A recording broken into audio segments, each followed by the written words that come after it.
Good afternoon, everyone. Hope everyone's enjoying this rainy Sunday. In this week's uh, vlog, we needed to discuss two questions. So the first one is, why do you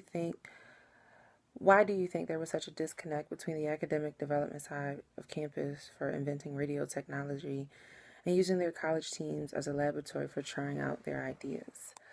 Um, from what I've read, I believe that the college radio stations were solely meant to provide educational content.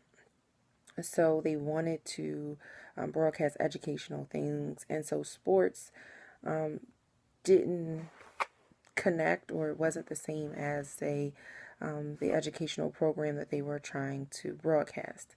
And then two, the radio became a lot commercialized, especially once sports hit mainstream, because it was so much more electrifying than, say, the educational programs. And I think that was the biggest disconnect. People wanted to hear about sports and see sports and be involved in sports more so than they wanted to hear educational programs. They no longer wanted to hear about education. They wanted to hear about sports, something that was electrifying, something that was full of adventure and excitement. And so I think that once radio became more commercialized, there was a big gap in between educational programs, college radio stations, and then the bigger stations, which is like the RCA and WGN and KDKA in Pittsburgh. And so I think those radio stations began to take over. And so the college stations kind of fell behind because they were one dimensional and only offering educational programs. The second question is, why do you think Notre Dame was so forward thinking in using technology, and how do you think they received the buy-in from the faculty about promoting their sports team so brazenly? First and foremost, I want to say profits.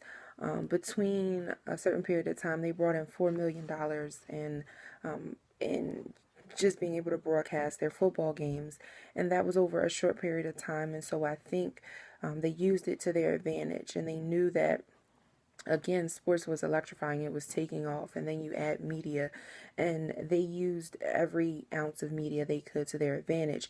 They had a winning football team, and they had a great coach, and he was there for about 13 years, when the media kind of took off, the media trend took off.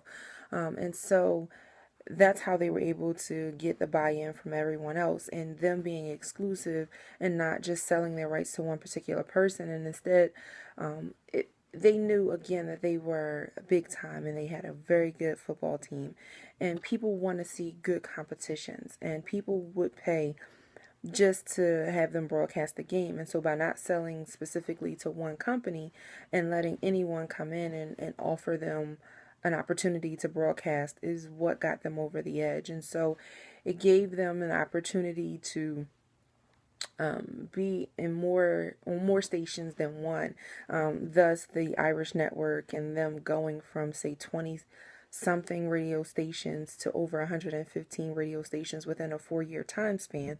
And that's what the biggest thing was, the financial gain. And then at a period of time, around the Great Depression and Pearl Harbor, when the gate receipts of the football games began to decline, that's when they moved over to, okay, let's do commercialized radio as well as the non-commercial radio so that they can get additional income. So income was always the driving force behind them, and their coach knew that was the way to go. He knew that it worked to their advantage. And so, again, why fix something if it's broken, I think, is the method or the idea that they had in terms of keeping up the exclusive contracts. In my opinion, they wanted their cake and to eat it too.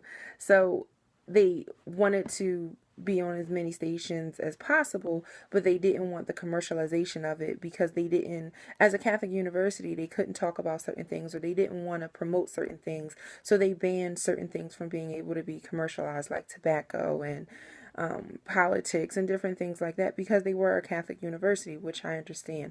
And so I think the biggest buy-in was, one, the financial gain that they would receive from being televised and or being on radio broadcasted.